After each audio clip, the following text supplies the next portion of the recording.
ma première exposition qui n'était pas sous mon nom, ce qui était très rigolo. Tu as organisé une exposition d'une personne dans 4 lieux, qui était toi en fait. Voilà, c'est cela. J'ai appelé ça Sarah Adam. Pourquoi Sarah Adam? Alors d'abord, pourquoi pas sous mon nom? C'était très rigolo. En fait, j'ai eu cet atelier que m'a prêté un ami, Daniel Porras, qui me le prête toujours du reste, mi-octobre. Et j'ai envoyé sur Facebook à tous mes amis que je voulais du papier, donc ceux qui avaient du papier, je voulais bien récupérer du papier pour m'amuser à peindre. J'ai eu des réponses très positives, c'était assez génial même. J'ai même eu la femme de Jacques Gorde qui m'a donné tout le fond de peinture de son mari. Malheureusement, il n'y avait plus les pigments, mais il y avait plein de peintures, plein de pinceaux que je garde précieusement. Et c'est assez étonnant parce que quand je m'en sers, j'ai l'impression d'avoir un petit lien avec lui, puisque en plus j'avais fait sa grande rétrospective, j'avais mis en scène sa grande rétrospective au Pont du Gard, donc j'avais un lien très étroit avec Jacques que j'aime beaucoup aussi. Donc voilà, et on me demande, je suis un soir en train de manger avec Andrés Roé, qui est le président do Flamenco, qui me dit qu'il fait un week-end flamenco sur 3 jours et qu'il aimerait faire une exposition de peinture. Si je ne connaissais pas un artiste, alors moi je lui ai dit que les seuls artistes que je connaissais faisaient toujours la même chose, du flamenco très, très figuratif, très noir, rouge, voilà, et que je ne connaissais pas vraiment, que c'était pas très intéressant pour moi d'aller chercher des artistes comme ça. Et puis un jour, dans cet atelier, avec mon beau-fils, je lui dis, mais c'est facile la peinture, regarde, et avec un petit couteau, je lui fais une danseuse flamenco. Et en rigolant, puisque nous sommes très proches avec Andrés, je lui envoie une photo et je lui dis, regarde, qu'est-ce que tu penses de cet artiste pour une exposition? Sans jamais penser qu'il allait me dire oui, et qu'il allait au contraire se moquer. Donc du coup il me dit, oui, on fait l'exposition. Donc moi, ayant la totale certitude que j'étais incapable de refaire la femme que je venais de faire, ou un semblant de flamenco, je lui ai dit, attends un petit peu, c'est une artiste de Toulouse, on va lui demander, alors un beau bar énorme, on va lui demander quand même quelques pièces de plus, parce qu'il ne faudrait pas que ce soit sa plus belle œuvre qu'elle ait dans sa collection, et qu'après ce soit catastrophique. C'était un petit sauf-connu, parce que je me suis dit, si c'est catastrophique, j'enverrai, il me dira c'est catastrophique, on n'en parle plus. Donc du coup, j'en ai fait une dizaine, j'ai envoyé, il a trouvé ça génial. Donc il m'a dit, on fonce pour faire une expo à la Casablanca. J'ai dit, affaire avec la Casablanca, faisons le 421 et faisons un barbier coiffeur qu'il y a entre les deux dans la rue Fresque. On imagine une expo sur 3 lieux, ça peut être super intéressant. Donc il a foncé. Le week-end du 1er novembre, donc 15 jours après... 2016 voilà, 2016, 15 jours après avoir mon atelier. Dans le week-end, j'ai fait 200 papiers flamenco. Voilà. Pas tous bons. Je travaille plus vite qu'une imprimante ou une photocopie. On en a quand même sorti 60 pour l'exposition, une semaine plus tard. Voilà. Et puis c'était assez génial de pouvoir entendre les gens et les critiques sur ce travail-là, puisque quand ce n'est pas vous l'artiste, qu'on croit que ce n'est pas vous l'artiste, les langues se délient beaucoup plus, parce qu'effectivement quand vous êtes artiste, et j'en sais quelque chose, puisque j'ai fait 130 expositions, j'ai toujours vu les gens arriver en disant aux artistes que ce qu'ils faisaient était exceptionnel alors qu'ils n'avaient même pas fait le tour de l'exposition. Voilà. Et donc, c'était très rigolo d'avoir le regard, et surtout le regard de personnes dont je tairai les noms, qui sont des vrais critiques d'art, qui ont vraiment un sens de l'art inné. Et ces gens me disent, en venant, en me disant, on voit que ça fait 4 ou 5 ans qu'elle travaille le sujet, qu'elle connaît la technique de peinture par cœur, enfin, des choses éblouissantes, alors que tu l'avais fait le week-end d'avant. Dans un week-end, en 3 jours, j'avais fait ça à l'arrache comme un sauvage. D'où comme quoi la peinture peut être... Et son nom, comment tu as trouvé le... Alors son nom, avec ma future femme, Sarah, est le nom de la fille qu'on aurait aimé avoir, tous les deux. C'est un prénom qui, de suite, quand on a dit, oh, si on avait eu un enfant, on l'aura... Comment tu l'auras appelé? Sarah et toi? Ben Sarah, donc voilà. Et Adam était le nom de famille de ma grand-mère qui était espagnole, donc je trouvais que c'était rigolo ce petit clin d'œil de Sarah Adam. Voilà. Donc, et j'ai gardé du coup la même signature que j'avais fait pour Sarah Adam, j'ai gardé cette signature-là maintenant. Tu signes comment? Je signe, il faut trouver quelque chose qui soit signé. Parce que je signe, voilà, je signe avec un morceau, un crayon.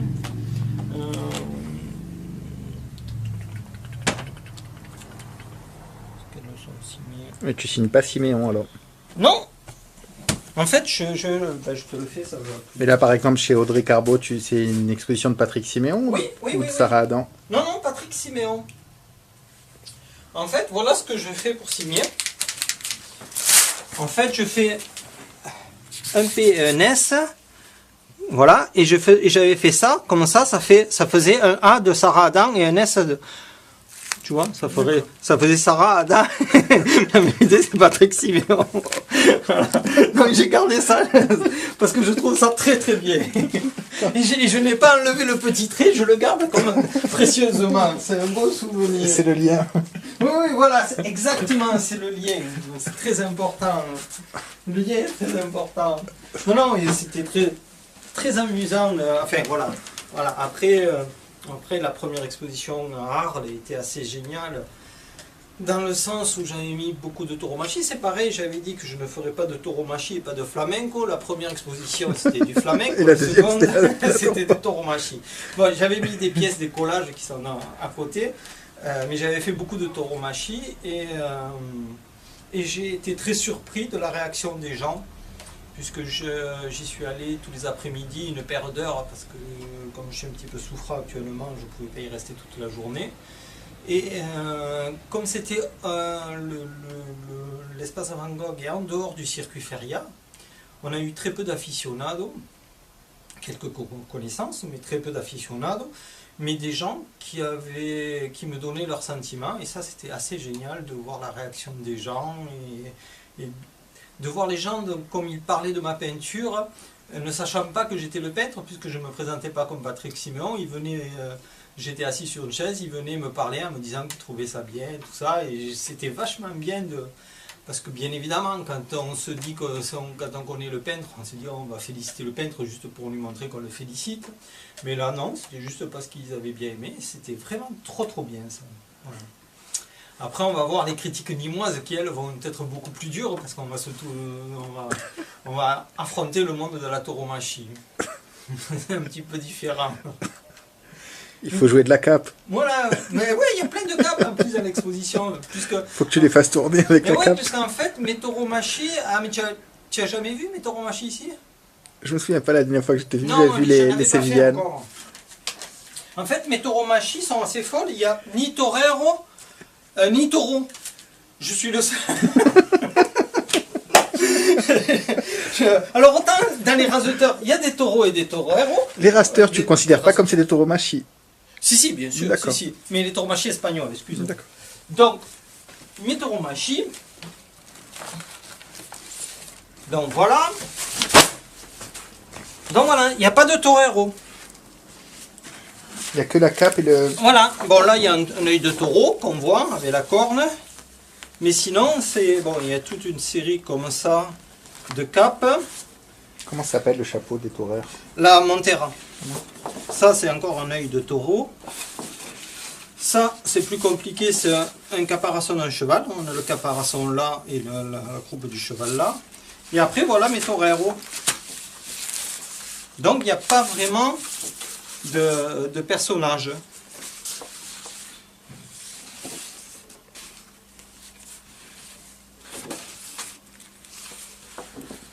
Donc à chaque fois c'est la cape et le... Ouais, et la montera. Ouais. La montera c'est le... C'est le chapeau. Voilà. Je joue vraiment qu'avec ça.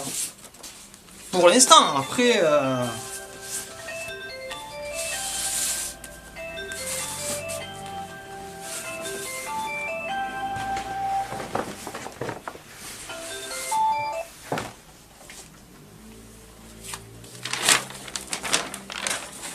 là j'ai fait un passéo. Un taureau en passéo. Là, un taureau mort. Qui est au sol, les corps, voilà. Donc c'est vraiment, voilà. Je fais des taureaux machis sans torero, sans... Voilà. Alors après peut-être je ferai autre chose. Hein. Voilà. Ça c'était ce qu'il y avait à Arles. Et tout ça, c'est ce qui a été refusé par le comité de sélection. Lequel? Ma femme. Ça, c'est sérieux comme comité de sélection. Ça plaisante pas, là. Non. Quel a été le prétexte, du coup? Quel a été J'ai toujours dit aux artistes, lorsque je faisais une exposition, qu'en fait... Et j'en reste persuadé, tu es artiste et tu le sais mieux que moi, la vision que l'artiste a sur la pièce qu'il a fait n'est pas du tout la même vision que peut avoir le public. On s'en fout, c'est nous qui sommes importants. Non, pas du tout. Donc à partir de là, étant donné que j'ai 300 dessins ou 400 dessins, je me dis comment choisir. Si on choisit, par exemple, voilà, ça c'est une œuvre que j'adore. Là, elle est où? C'est le torero est là, il tient son épée là, comme ça. J'aime ça, mais effectivement, il faut le voir, il faut la comprendre. Elle est compliquée. Le comité de sélection, zappé, voilà.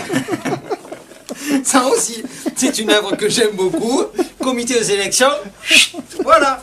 Et donc, je te dis pas le stress avant le... Il faut faire une exposition des refusés. Alors oui, c'est ce que j'ai dit. Quand on faisait la sélection, j'ai dit, allez, salon des refusés. Non, il y en a plein des comme ça que j'aime beaucoup, qui ont été refusés. Par le comité de sélection. Ouais, tu vois, par exemple, le triptyque noir et jaune a été totalement refusé, quoi. Sous quel prétexte?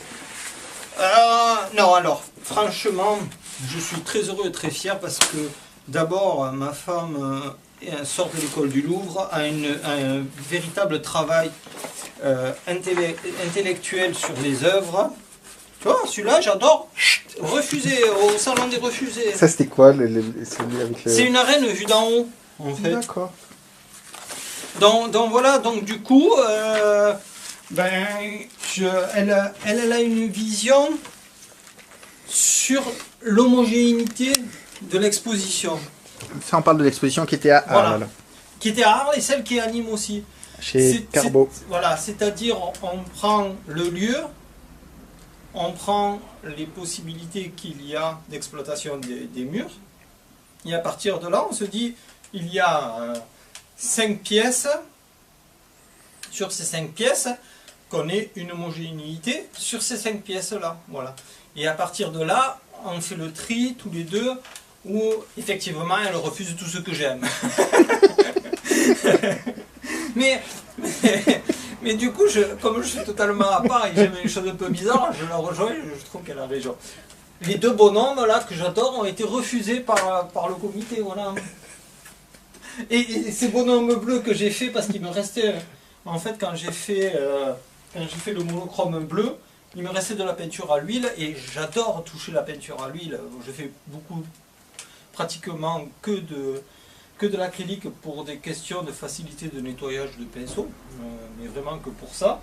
Mais j'adore l'huile, donc je suis arrivé et avec les restes, je me suis amusé à faire ces espèces de toreros comme ça là. Mais c'était vraiment pour le jeu, donc j'en ai fait 7 ou 8 comme ça. Donc du coup, hop, elle a sélectionné les toreros comme ça, qui me font encadrer. Voilà. Donc donc le comité de sélection est très très dur, c'est très compliqué. Donc voilà, maintenant je vais faire des fonds marins. J'ai dit que pour l'exposition du Gros du Roi, j'allais faire des tas de fonds marins. Avec des poissons? Ou pas.